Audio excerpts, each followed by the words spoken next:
जय हिंद। आज की क्लास में पढ़ने वाले हैं हम लोग फिजिक्स में चैप्टर हम लोग का चल चुका है 2 लेसन, मतलब कि 2 चैप्टर चल चुका है। दूसरे चैप्टर में हम लोग का ये जो क्लास है पार्ट 3 क्लास है ना। ये जो पार्ट 3 क्लास है हम लोग का 2 वीडियो बन चुका है, मतलब कि 1 से 25 क्वेश्चन का हम लोग का एक वीडियो बना हुआ है और 25 से 50 क्वेश्चन का एक वीडियो बना हुआ है। और आज की जो क्लास में हम लोग 51 से 75 क्वेश्चन के बारे में अध्ययन करेंगे ना। 51 से 75 तक क्वेश्चन के बारे में अध्ययन करने वाले, मतलब कि 25-25 क्वेश्चन का सेशन हम चलाते हैं। और हर एक एग्ज़ाम में ऐसे एग्ज़ाम जिसे कि कई प्रकार के एग्ज़ाम, गवर्नमेंट एग्ज़ाम हो गया और बोर्ड की एग्ज़ाम जिसे हो गया कि वहाँ से हम नुचुर को क्वेश्चन को ले आते हैं। और यह एग्ज़ाम में ऐसे क्वेश्चन होते हैं जो बार बार लगातार पूछे होते हैं। ठीक है, तो आइए जानते हैं कि ये कौन कौन से ऐसे क्वेश्चन होते हैं जो बार बार एग्ज़ामों में पूछे जाते हैं। चलिए देखते हैं। हम लोग का पहला क्वेश्चन हम लोग को दे रहा है कि अबिंदुकता नेत्र दोष वाले व्यक्तियों में चश्मे किस तरह के लेंस की दोष का निवारण करता है। बताइए तो जिस व्यक्ति को अबिंदुकता हो जाता है तो उस व्यक्ति को कौन से चश्मे का यूज किया जाता है। तो उस व्यक्ति को हम लोग बेलनाकार चश्मे का यूज करते हैं। क्या करते हैं? तो बेलनाकार चश्मे का यूज करते हैं। ठीक है, चलिए बी हम लोग का आंसर होगा ना।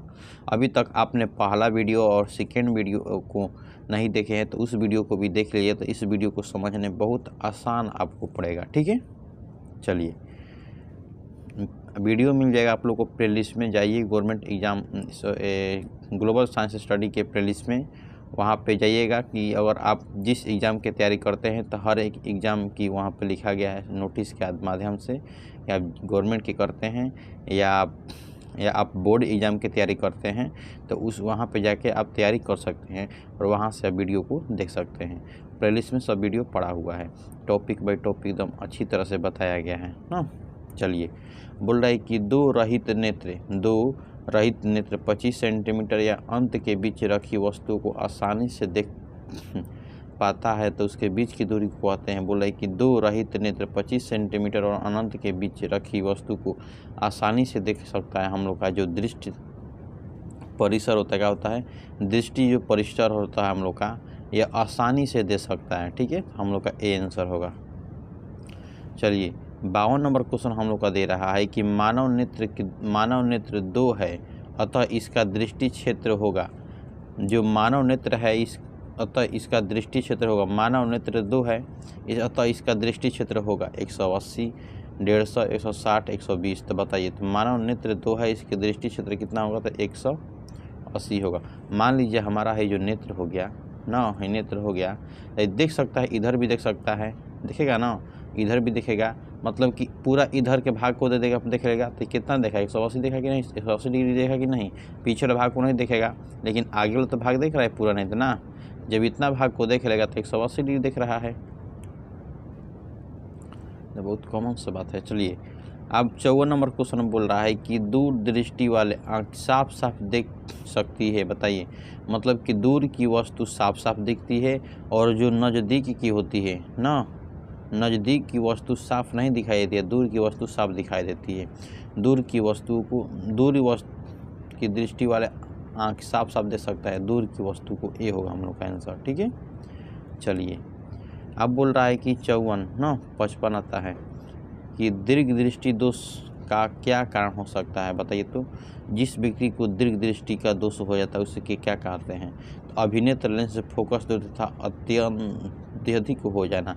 बोला कि अभिनेत्र लेंस और फोकस दूरी का अत्यधिक हो जाना। बोल रहा है कि अभिनेत्र लेंस की फोकस दूरी अत्यधिक हो जाता है। अत्यधिक मतलब क्या होता है?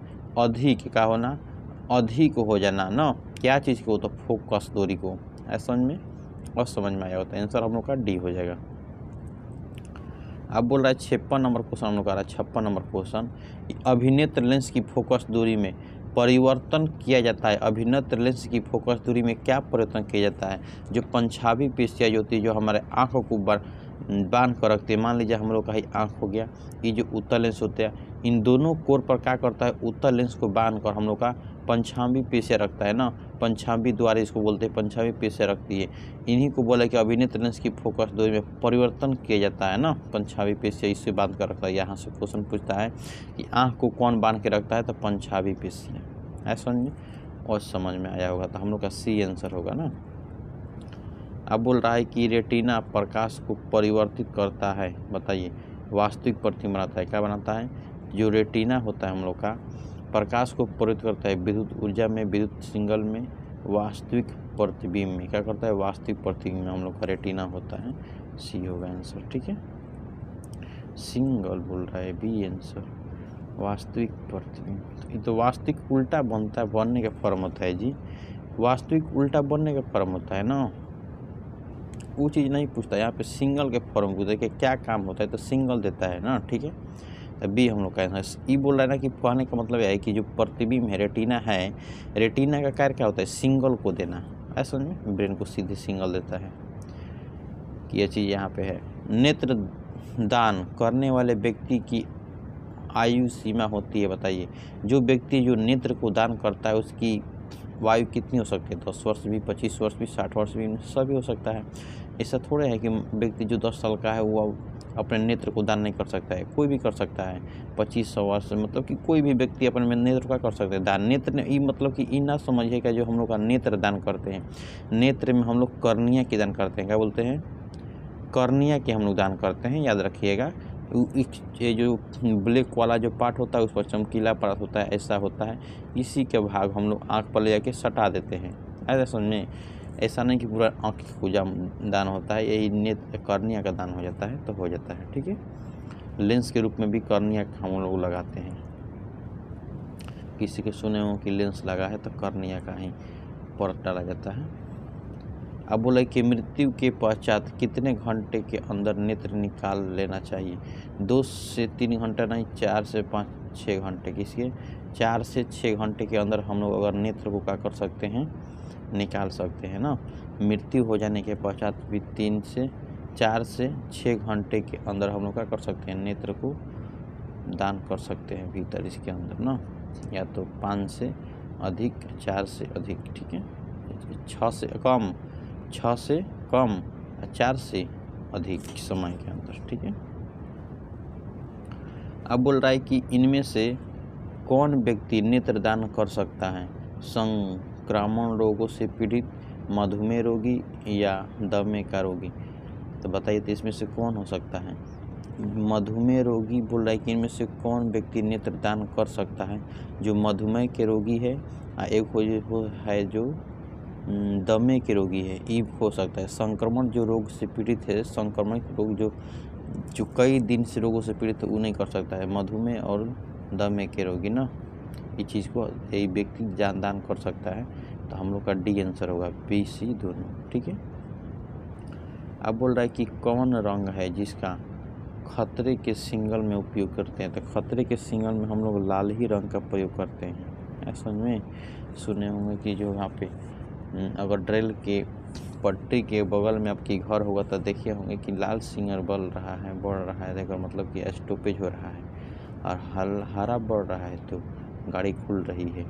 अगर लाल बढ़ गया तो स्टॉप हो गाड़ी, अगर हरा बढ़ गया तो गाड़ी खुल रही है। ऐसा में तो सिग्नल के खतरे के लिए हम लोग लाल का प्रयोग करते हैं ना।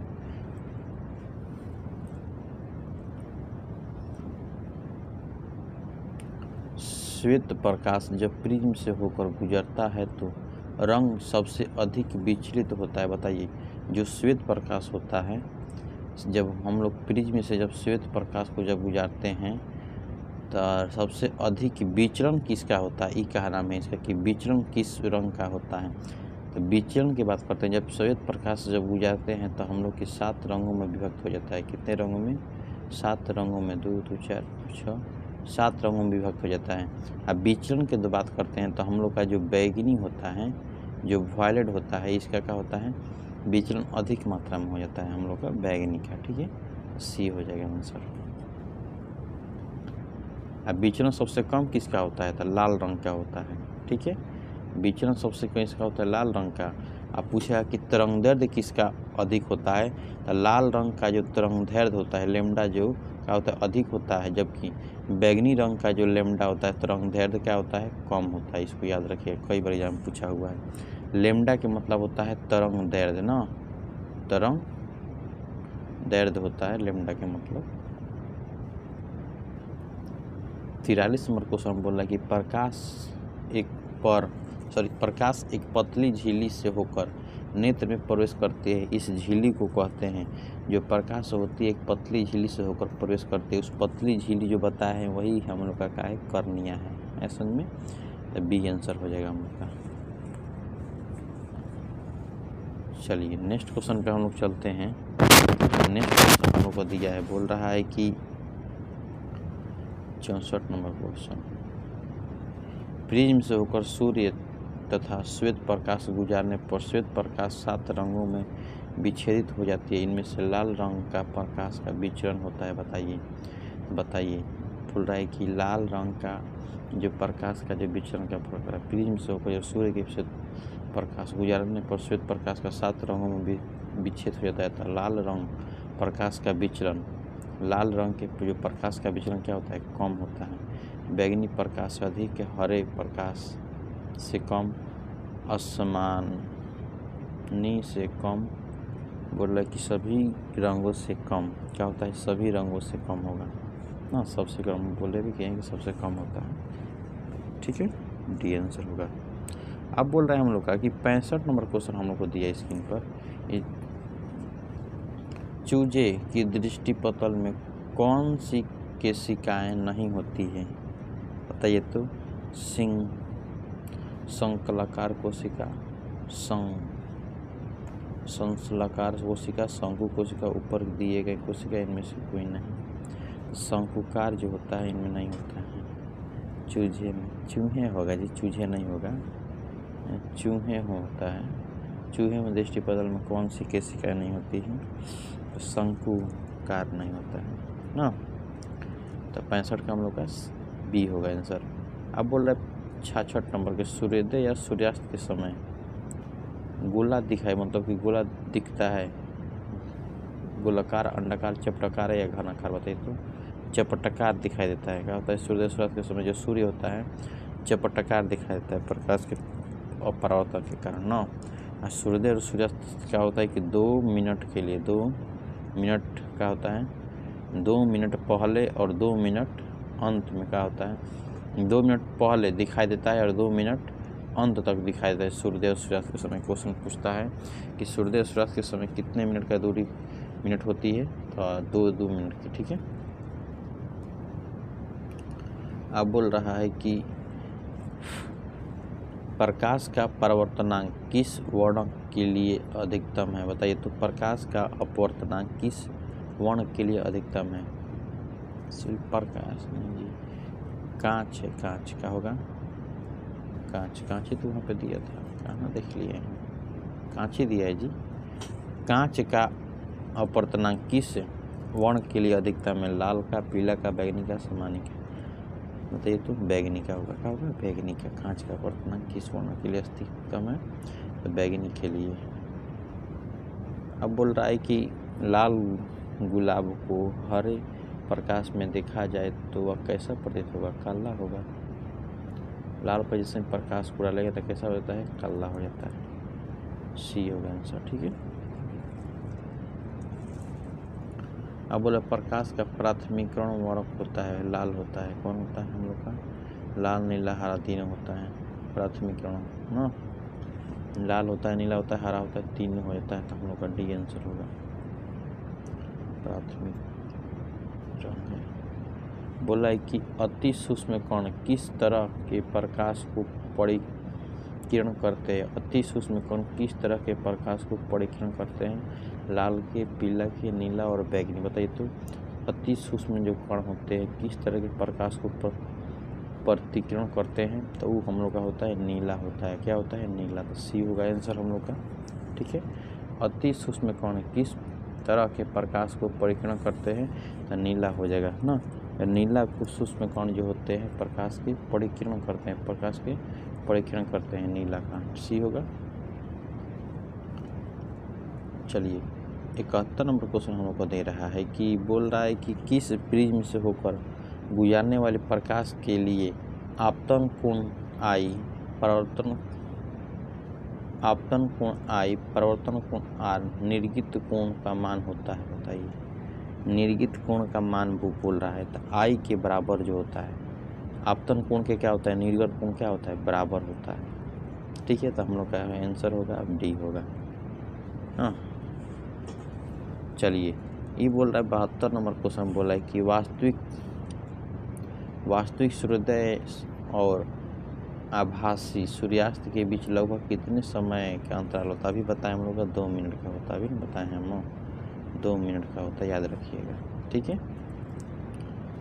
कि बोल रहा है कि 63 का बोल रहा है कि उदय और अस्त होते समय सूर्य दिखाई देता है, ऐसा दिखाई देता है लाल, क्योंकि इसका जो तरंगदैर्ध्य होता है, जो लैम्डा होता है, अधिक होता है, इसलिए दिखाई देता है। जबकि इसका विचलन क्या होता है, विचलन कम होता है ना, और तरंगदैर्ध्य अधिक होता है, इसलिए सूर्योदय और सूर्यास्त के समय क्या होता है, लाल रंग दिखाई देता है।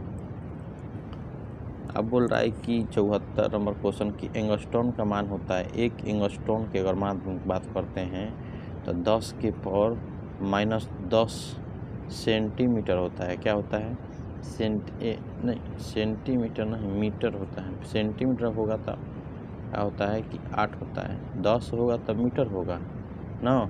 यहीं पे एक एंगस्ट्रॉन अगर हम बोल दिए सेंटीमीटर में क्या होगा, तो 10 में 2 घटेगा तो कितना बचेगा, -8 बचेगा सेंटीमीटर। ठीक है, एक मीटर बराबर कितना होता है, 100 सेंटीमीटर होता है। 100 में से 10 जीरो 2 जीरो हुआ, जो 2 जीरो से घटेगा तो कितना बचेगा, 8 बचेगा। ठीक है, याद रखिएगा। तो एक में आंसर का हो जाएगा हम लोग का ए होगा। ये कई बार एग्जाम में पूछा हुआ है एंगस्ट्रॉन का मान। ठीक है, अब बोल रहा है कि 75 नंबर के प्रिज्म से प्रकाश कौन सी परिघटना घटती है। प्रिज्म से प्रकाश की कौन सी परिघटना घटती है, परावर्तन की, अपवर्तन की, वर्ण विक्षेपण की, इनमें से कोई नहीं। बताइए तो प्रिज्म से प्रकाश की कौन सी परिघटना घटती है, तो वर्ण विक्षेपण से। जो प्रिज्म से जो हम लोग का जो प्रिज्म है, जब हम इसे प्रकाश डालते हैं, श्वेत प्रकाश, इससे विभक्त होती है कई प्रकाश में, तो ये जो होती है घटना वर्ण विक्षेपण की घटना कहलाती है। ठीक है, तो आज की जो क्लास में हम लोग कम से कम मस्ट भी है जो 25 क्वेश्चन, मतलब कि 1 से 75 क्वेश्चन के बारे में हम लोग जान चुके हैं। मानव नेत्र रंग बिरंगा संसार जो चैप्टर है फिजिक्स का, उसमें 75 क्वेश्चन के बारे में अच्छी तरह से जान चुके हैं ना। तो जो 75 क्वेश्चन का क्लास हम लोग का 3 पार्ट में चला हुआ है। अभी तक आप लोगों ने फिजिक्स की तैयारी, बायोलॉजी की तैयारी या केमिस्ट्री की तैयारी और बेहतरीन तरह से करना चाहते हैं तो हमारे ग्लोबल साइंस स्टडी से जुड़िए और अच्छी तरह से कर सकते हैं। ठीक है, और अच्छा लगे वीडियो तो कमेंट करना मत भूलिए। अब कि एक कमेंट से हमें यह पता चलती है कि आपको यह वीडियो कैसा लगा है, और अच्छा वीडियो लगा हुआ है तो तुरंत बताइए कि हाँ सर हमको अच्छा लगा वीडियो। हम लोग अगले वीडियो के लिए मिलते हैं अगले वीडियो में। ठीक है, जय हिंद, जय भारत। बाई एस पी तरफ से नमस्कार।